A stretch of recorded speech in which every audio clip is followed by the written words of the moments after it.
Ano yung greatest reminder tingin mo ni Coach Bamboo sa'yo na nag-create ng impact sa'yo, naging inspirasyon para matapos yung album mo, tsaka nag-drive sa'yo na i-push pa yung sarili mo? Siguro, every time lang nakikita ko siya, parang na-inspire na ako. Parang siyang cheesy, pero every time kasi pag si Coach Bamboo nagpa-perform, talagang alam mong si Coach Bamboo nagpa-perform, impact lahat, soulful. So doon ko na sinusubukan kumuha ng inspirasyon sa kanya. And yung parati niyang reminder niya sa akin is na once you perform, always perform with a certain level of confidence. Dapat may certain swag kasi ganun yung style niya with swag at napapahype up niya yung tao. So yun yung isang teaching niya na tinuro sa akin. Tapos, ayun, ginagawa ko siyang inspiration talaga. Ever since panahon naman, inspiration ko na siya dati pa. So, ayan.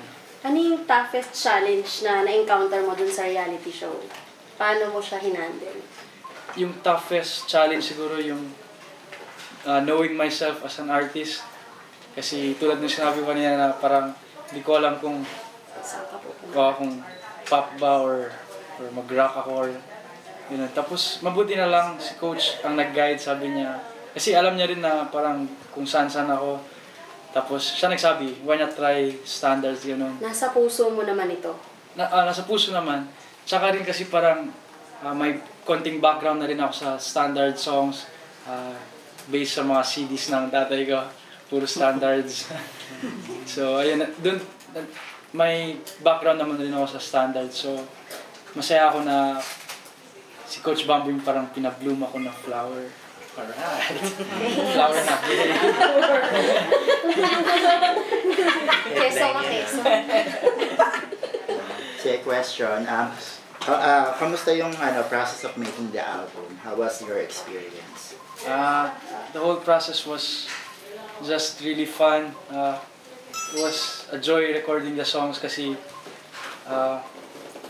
hati sa mga choices ng songs. Parang pinag-usapan namin with MC, may mother label. Tapos pinag-usapan namin yung anong mga songs na kasama sa album. At parang agree kami on a certain level na mga songs, puro love songs. Tapos yung style niya na mga pop songs, pop love songs, ginawang standards, ginawang crooner. Yan. So, yun yung nangyari. And masaya ako sa recording kasi it went very well. Ang ganda ng mga reglo na binigay ni Sir Kiko Guevara. And ayun, hopefully the people buy this album kasi nag-arapan din. With the type of songs that you choose, masasabi bang you're very hands-on in picking those songs? Yes, parang hati sa pagpili, hati sa effort. And during recording, talagang hands-on yung ano yung line dito, kung paano dito, yung vocal stuff, yun. Question, how do you engage with your fans and followers in social media? How active are you in social media? Sa social media, parati ako nag-update na after ng show ko na parang ito suot ko, parang sponsored on Onesimus. Tapos nagpapasalamat ako sa mga pupunta. Saan ka mas active? Facebook, Twitter, Instagram?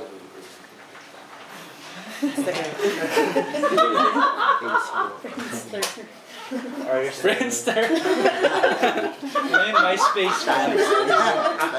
Ayun. Instagram siguro yung muna, tapos Twitter yung yun. Paolo, ano kaya ang gusto mong ma-achieve after this album? Ano yung career path na gusto mong tahakin? Una yung focus ko itong album talaga na marinig ng tao yung album na to and make more music. Tsaka parang yung dream ko parang more OPM music talaga. Parang OPM. Create your own music. Yes. Gusto mo rin bang sundan ang yapak ni Bamboo? Yun yung parang dream, yun yung dream na, Ilang take? yun yung tag na makilala bilang sa mga songs, sa original songs. At ayan. Since nag-umpisa ka nung reality show hanggang ngayon, ano sa palagay mo yung hindi mo makakalimutang lesson in the process? Hindi ko makalimutan, paano yun? Ano yung hindi mo Lessons. makakalimutang lesson sa proseso, simula nung nag-umpisa ka. Tapos ngayon may album ka na, at meron ka ng genre. Crooner ka na. And you're very,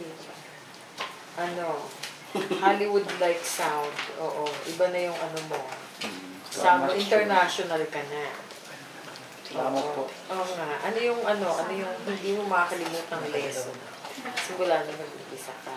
Yun talaga yung sinabi ni Coach Bamboo na always perform talaga pagdating sa stage. Yun talaga yung gusto ko i-develop sa akin kasi parang mayayain ako na tao.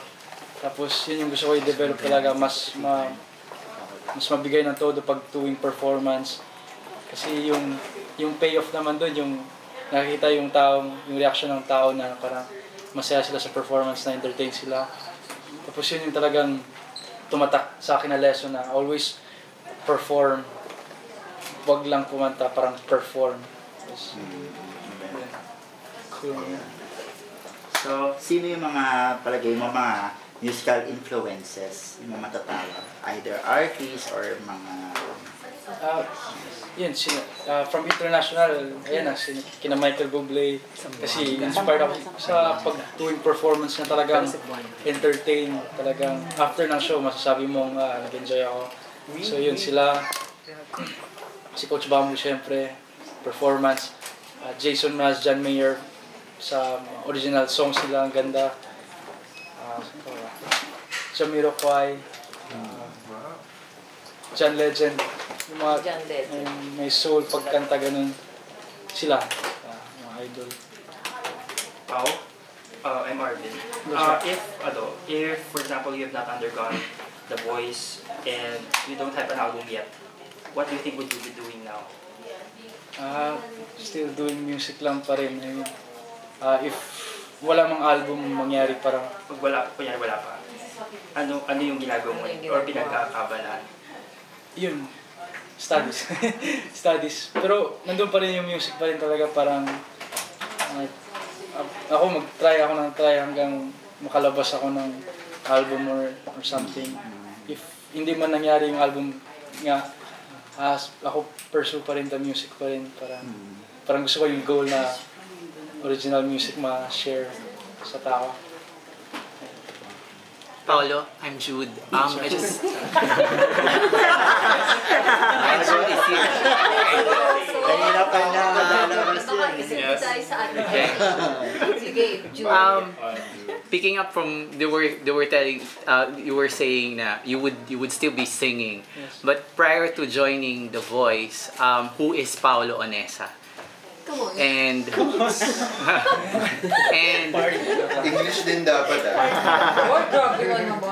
and what are the things that you've embraced after the Voice?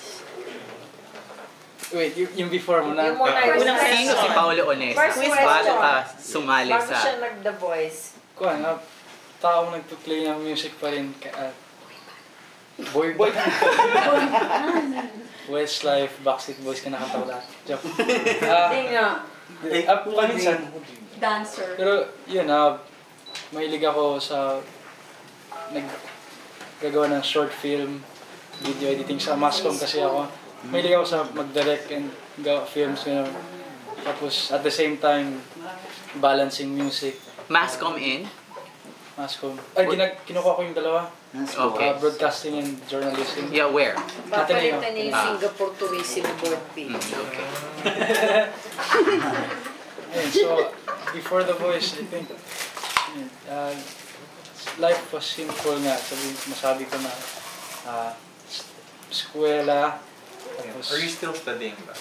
Ngayon, nag-stop na ako para full focus sa sa album and all. Tapos baka by next year kung kaya i-balance sa Anong year ka naman? third year na. Isang year na lang, fourth year na lang sana.